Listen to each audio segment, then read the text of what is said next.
So welcome everyone. Today is tour day. It's May, and I think probably in all the months of the year for gardening and allotment, May's tour is one of the main ones. It's one of the main seasons, months of the gardening calendar. So this is a special tour because for me now, I'm kind of happy with where everything at the moment is. I've got little bits and pieces to do, but that's just a progression through the actual 2019 gardening year. Everything at the moment is ready to go. So I think we'll have a little tour and I'll give you a little, so sit back, enjoy it, have a cup of coffee, a cup of tea, and we'll go through and we'll have a little look.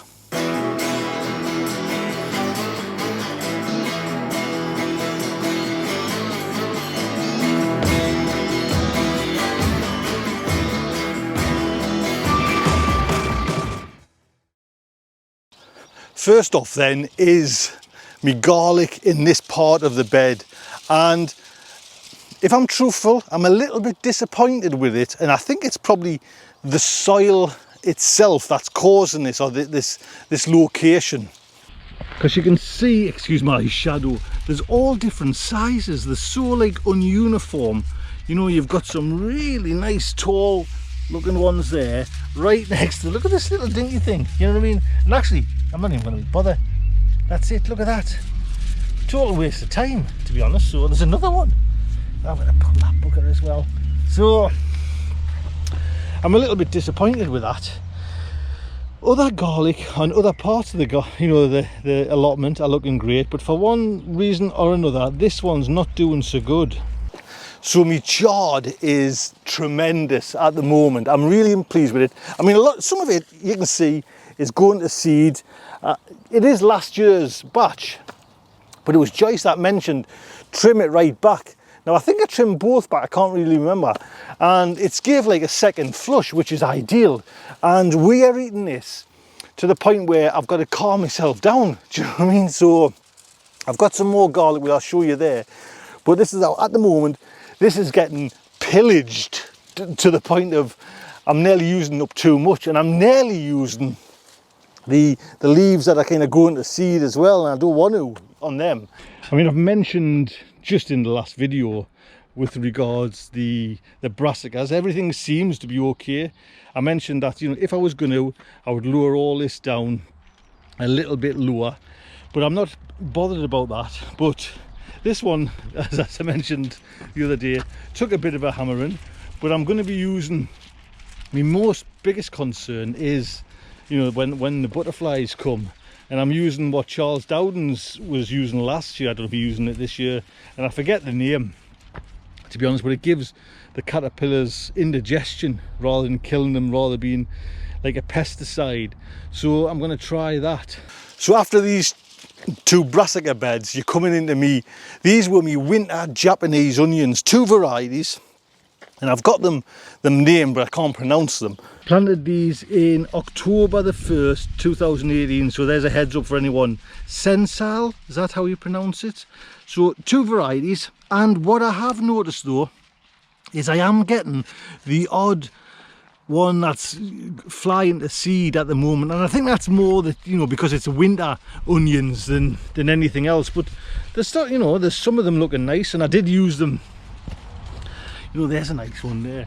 I did use them for spring onions, and that's what I'm probably going to intend to doing next year. Is there's one that's gone or is on its way to seed. So this is, if you can just bear with me and bear my shadow, these ones here are spring onions, or these are the ones I'm using for spring onions, and I'm going to intend to do a lot of that just in a small little area, which I think will be a great idea. Next up is my potatoes. Now they're all in buckets, and I'm everything's coming, so that means everything's working. Let's just show you. I think these are all my earlies, the shallots and the Jersey Royal, but they're called the international kidneys as well along this side. But they all seem to be coming, and I'm quite happy. Do you know what I mean? They seem what I do notice, mind you, is they're nice and strong and vigorous, you know. I'm quite happy with those. And along this side, and they're just starting to come, are the pink fir apples, because I was thinking, oh, they might have misfired, but just taking their time. As you can see, they're all kind of coming along there now nicely. So it's a much easier method than the diggy, you know, because although, you know, even Charles Dowden says you can do the no dig with potatoes, I just found it difficult to get the potatoes out of the ground, where this method is you can pick them up, you can carry them, you can get them planted a lot earlier and keep them in a polytunnel or a greenhouse. So mind, the proof's in the pudding when I come to empty them, you know, but we'll see. And you're well aware of what's going on here. These are my outside onions, outside tomatoes, Crimson Crush, planted with these little spiral things, and I'm hoping to curl them round. And I'm not expecting people saying, oh, Tony, they'll grow massive. But the ones that I've seen in the next door neighbours didn't. Do you know what I mean? 4 foot, 5 foot, that was it. So anything more, to be honest, and I might just nip their heads out. And I've also got more of the banana shallots in this little row here. I mean, it's hard to see as well, but so these were never protected when we had some cold snap about about a week ago now. These weren't protected, and everyone's mentioning this good old wall. This is the wall that's going to save these. So, and these, I know you feel there, it might look like it's, but they're just solid. You know, they feel really good. And I've got them, everyone's saying, they'll pop out and hit your eye. The head jammed in, I might not even get them out. So we will see how they go. So from those tomatoes, we come back to probably the best things I've grown last year, this year. And it's just a sprouting broccoli. And you can see, man, it's a weird. I've still got, because I cut that much the last time, I think and I separated in the bags. We've still got 2 bags left in the greenhouse. You know, that's kind of in the greenhouse, sorry, in the fridge, that's still to be eaten. And you can see some of them are going to seed, and I kind of get to them before the seeds. So what I'm going to do is just pick the flowers and hopefully prolong it a little bit more. But this one here definitely will get, you know, a fantastic crop from there. When you see them like that, when they're purple like that, oh, they're just gorgeous, absolutely gorgeous. So lots of things going on. It might not look it, but lots of things going on in these 2 beds. These are, in this bed there now, is my red barren onions, which I'm hoping really work without going to seed. I'm betting the bank on planting them from seed, and hopefully that'll do the business. I don't want to kind of mess in, I don't want to interplant them with anything else. I just want to leave them, see if they go. Because out of say, let's say 50 onions, at least 25 to 30 would run to seed with me on red onions. I struggle with them. So hopefully that's the case where I can banish that failure. In this bed we have, and it's actually quite nice, let's just show you up close. Right, so this is more of the Portugal garlic, which seems to have come a lot more even. I mean, they don't look that big, to be honest, but you know, I don't know, I've only got really another month to go, or maybe they don't grow big, but we'll see. But everything else in, you know, all the garlic in here seems to be okay. And Miscelerac, is that how you pronounce it? Everything survived. I've not lost one. So I'm presuming it was slugs, and I'm presuming this gourd slug protector, organic slug protector, has worked. Right, moving on to the beds then. This is my garlic that I got from the Isle of Wight, the garlic farm, and like I mentioned, it was specifically for December planting, and it's come away great guns. Odd one has, like, and I'll just pull it up to be quite honest, actually it's a bit rotten, that one. Odd, well, just that one, if I'm honest, is been a bit of a, you know, a no-show. I did have some radishes in there that did work, and I did win that demon that's been on my back, that monkey that's been on my shoulder and my back. But to be honest, I'm still not like I love radishes, but I'm not a radish fan. It's just, they seem like a one-trick pony, and it's just, and that's, yes, it's just cauliflower, broccoli's like that, and you know what I mean, turnips are like that, Swedes like that, but I just can't be bothered with it. It's much easier just to go and buy a bag in, you know what I mean, for £1 in Morrison's. Next we're coming on to, this was the beetroot that my good friend neighbour Billy gave us, so it seems to be okay there. This is just, this looks like a little one or two, maybe the leaves are just dying back, but hopefully, you know, something will come of it. But I need to start getting my act together with the beetroot and getting away more than what I should do, because I'm a little bit late with more planting. I'm going to put 2 rows of beetroot in there, you know, succession planting, but I need to get more beetroots, you know, and actually probably put it in there. This is my leeks, which I just seem to be doing all right. Some of them are going to seed. I'm not bothered now. I've had quite a fail, but they've been excellent. You know what I mean? Just amazing, the quality of them, to be honest. I don't know what they were. I will find out next year when I get me leeks, if I do leeks and put them in, but amazing them ones. We'll just walk you out, because while we're around the beds it's a little bit difficult with the big camera. This is my little experiment with the turbo onions. I've put in the full packet of onions in there, and I just want to see how many I can get in, planting them close together, what they come like in a raised bed.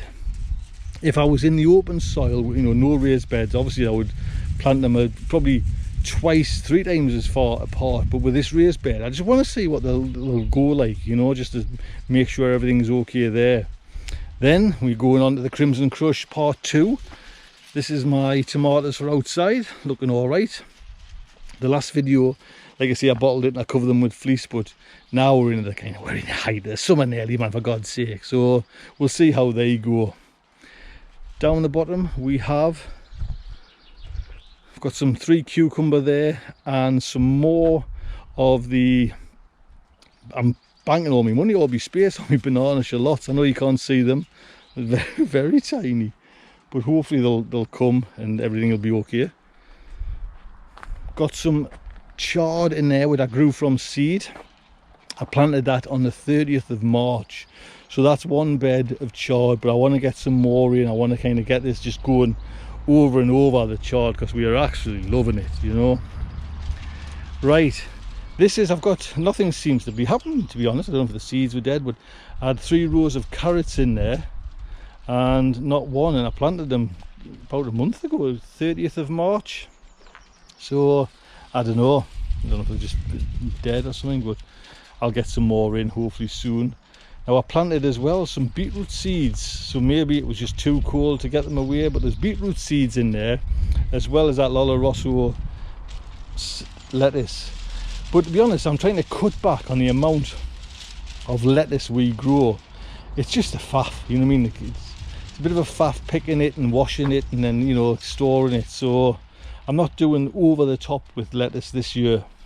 I'm easing off. Finally, we'll get into the polytunnel and have a little look in the polytunnel. I'm happy with this, the way this is all set, the way everything's going in the polytunnel. I did lose a cucumber, which I mentioned the other day, and they do seem to be picking up my tomatoes. But here, let us show you and we'll have a little look round. Right then, straight over to my balcony tomatoes, and you can see the size of them. These are little totty little things. There's a bit bigger of a one there. Let's just get to this one. This is the red variety, but they're still tiny, you know, but all the flowers are there. So, you know, hopefully we're going to get quite a nice show. And I've, like I mentioned before, I tracked them to a nice big bag of the Tomerite Levington Grow More stuff bag, whatever it's called. So that's okay, hopefully. Across there we have the bucket of basil. Look at that, man. Can you smell that? Oh. And a lot of people, folks, mentioned nipping out the stalks, you know, like the kind of encourage bushing, which I have been doing, and it was Friday night the other night and pizza night, so that's what it'll probably not even grow because I'm just using it too much. Here are my Tigerella and the indigo blue tomatoes, which are looking really nice and healthy. These will be going outside. I might put the odd 1 or 2 in the polytunnel if something's not kind of you know, up to scratch or, you know, doing anything. Spare, what do you call it, cucumber, and some more peppers, but I'm kind of peppered up, and that's an aubergine that I'm not even going to bother with. You know, I just picked it up from a garden centre. These 5 are my Lola Rossa, is that it? No, it's the Toro Rosso sweet pepper. They're like a long red fingered sweet pepper. So they're starting now to pull away and sprout away. Next on my tomatoes are the grafted ones. There's 3 varieties of the grafted tomatoes, and it's more just like a little experiment to see what's going on, to see if it works. So I'm growing within the polytunnel. Let's just show you around. The same tomatoes, or some of the same tomatoes that are the grafted ones. So I've got some F1 Shirleys, I've got some Gardener's Delight in here, and I've got some beef tomatoes, and that's exactly what these 6 tomatoes are there. So it'll be just interesting to see. And like I mentioned in a couple of videos, these ones were bought like direct online, you know, .com from wherever. I think it was Dobbies.com or Dobies, and the packaging was absolutely disgusting, to be honest. But as soon as I got them in the soil, they've picked up and they've done really well, you know. So chuffed to bits. This is my cucumber, and I'm using the halo methods here. I lost one, so I might pop a tomato in there. And someone was mentioning, what am I using to kind of, you know, when it wants to start growing, to trellis them up, and I'm not 100% sure yet. I think that far one might run across the back, but if anybody's got any methods, I can certainly stick posts in there, you know, bamboo, and let it go up there. We'll see anyways. So I've got Black Russian and Sweet Million. Now I've been worried about these tomatoes for a while, but I'm hanging in there, and they don't seem healthy enough, but they're getting the flowers, they're getting the fruit, so everything seems okay. That one probably is the better one of the 4, I would say, these Black Russians. So we'll see how it goes. Next is Gardener's Delight. Got 6 Gardener's Delight there. That's just there, I was doing an experiment with some garlic inside a polytunnel, and it certainly looks the bigger, stronger, you know, than its brethren outside. We'll see what else we got. Just more tomatoes. Shirley's down the bottom. I've got some Sun Gold that everyone's saying the nicest. They look, to be honest, really healthy plants. Have a look down.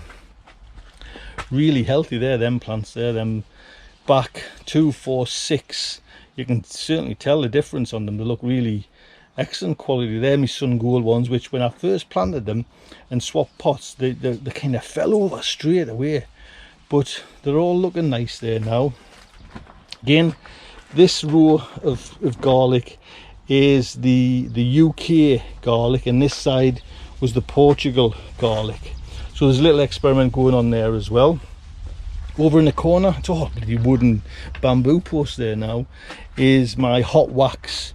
So I've got some hot wax there, and I've got 2 running in the middle there as well. And like I say, everything's looking really healthy, you know what I mean? Just a couple of side shoots before you mention that I need to pull out. I know, it's just, you know, busy days. So just turn you around nice and gently there you go. So hopefully that's a nice little tour. There's a lot going on in May. Do you know what I mean? If you've got a garden, you've got an allotment, you know. Do you know what I mean? So you shouldn't be watching me, you should be in the garden getting sorted. But anyway, look after yourselves, take good care.